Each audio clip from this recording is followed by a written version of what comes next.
Well, it's a special day for anyone who has little tiny hands. If you were reluctant to upgrade from your iPhone 5, you can now get all the power of the iPhone 6 in the 4-inch size that you know and love. The iPhone SE, which we know that this is what it was going to be called. It has an aluminum case, the A9 processor.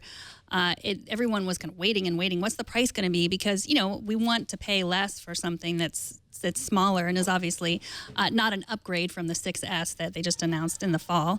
The 16 gigabyte is $399. Nobody wants that size phone. I mean, I guess there's a couple people that might still find that useful, but for a decent phone, you're going to pay $499 for it. Pre-orders start March 24th, and they'll deliver March 31st. Adam, were you thrilled? Are you happy to see the return to the smaller form factor? I'm actually really happy to see this update because I think it's important for Apple from a sales perspective, mainly because you have a bunch of people, and I get emails after every one of these events. So when the iPhone 6S came out, I'll get dozens of emails from people saying, I like my 5S, I like my 4-inch form factor, but I want the new technology. I want the A9 processor. I want the latest stuff. And if Apple just had that, I would buy that. And I think there's a lot of consumers in that space. And then Apple also mentioned during the event that for that 5S, they see a lot of people switching over from Android. And I think that's another key market. A lot of people switching over, they want to try iOS, but maybe they don't want to dive in at, $800 for a phone. So they're looking for that lower price point, something to get them in the door. But again, you kind of feel, it doesn't feel good when you're buying last year's technology or 2-year-old technology. So I think this is a really important phone for them in terms of maybe not, gaining sales, because I think iPhone sales are at a mature point where they're not really going to go up year over year like we have been seeing. But it is going to at least level off the sort of the little dip that they have in between cycles. And it wouldn't surprise me if they continue to keep the smaller phone on this release cycle.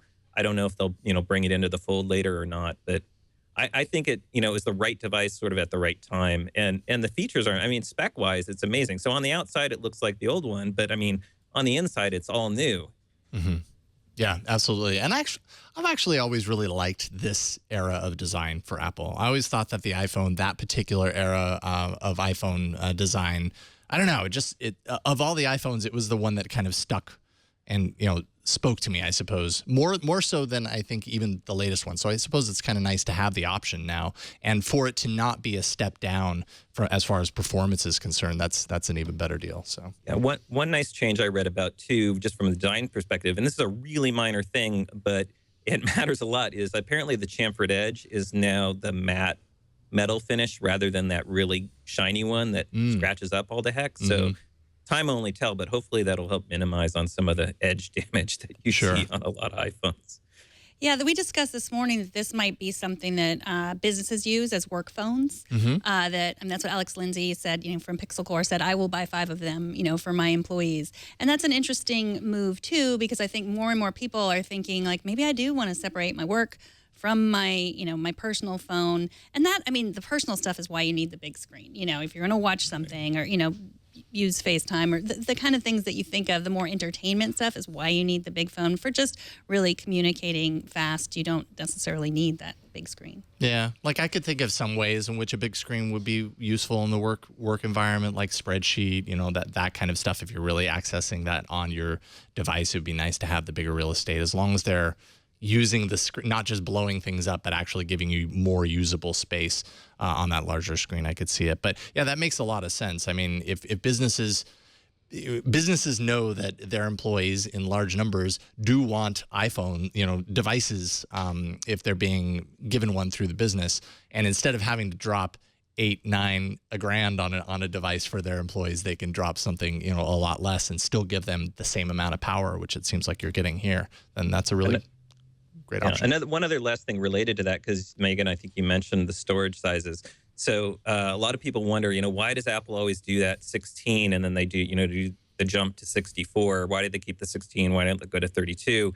And a lot of that from people I've talked to is about the enterprise as well.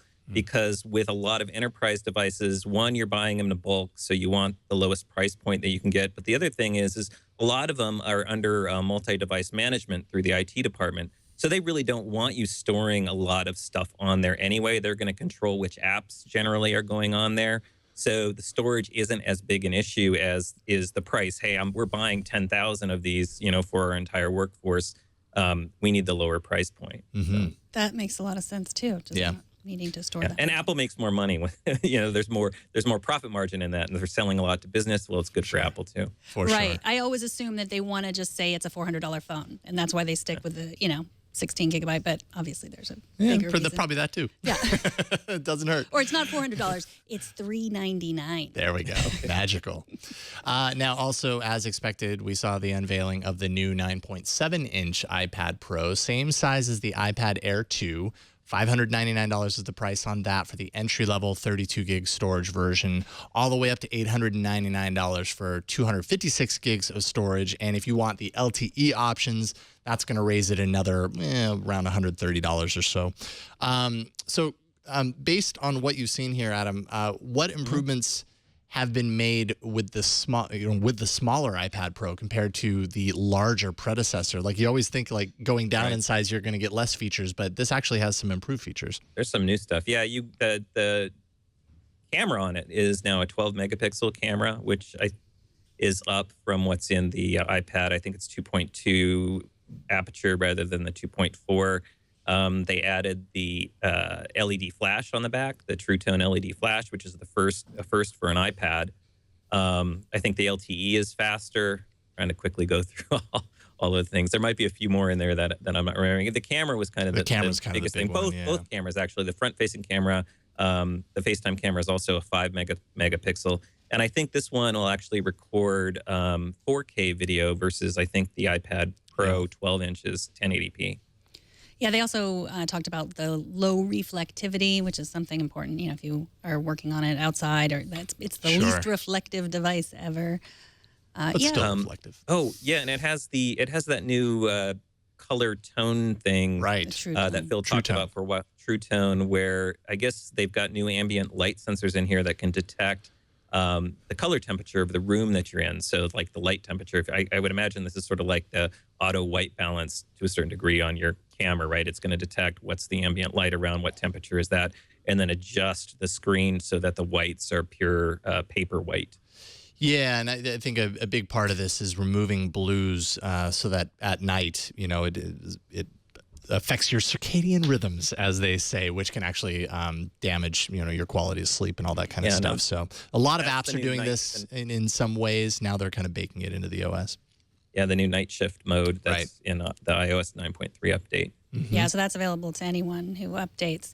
Yeah, I think I find myself in a weird position because I love my iPad Pro. I don't find it too big. It has not replaced my laptop.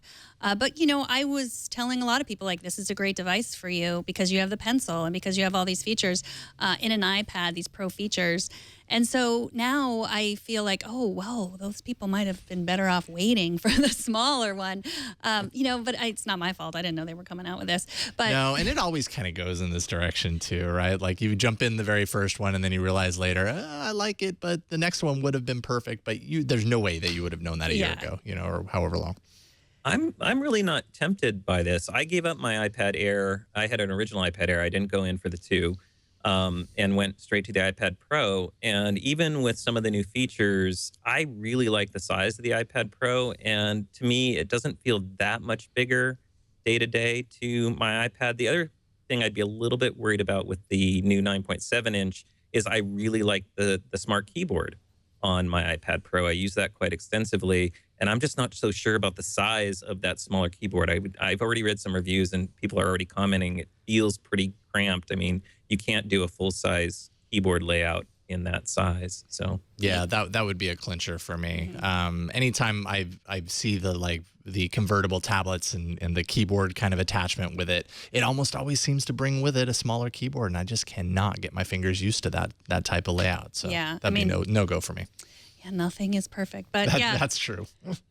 But a lot of people are really going to like it. I mean, then the 9.7 is ideal for a lot of people, especially with the pencil. I mean, that really puts that iPad over the top. Yeah, and I think if people were thinking, oh, that $1,000 for an iPad, that's a little bit too much. So the most high-end one is $900. That's the biggest one. And it's the biggest size ever of an iPad, I think. Yeah, 256 is it's the first Apple iOS device with that much storage. Right. So get yourself a tiny iPhone that has 16 gigabytes and then a giant iPad. You're good. Tether them together. Well, you can watch you can load your whole movie library on there. Yeah. Exactly. There you go.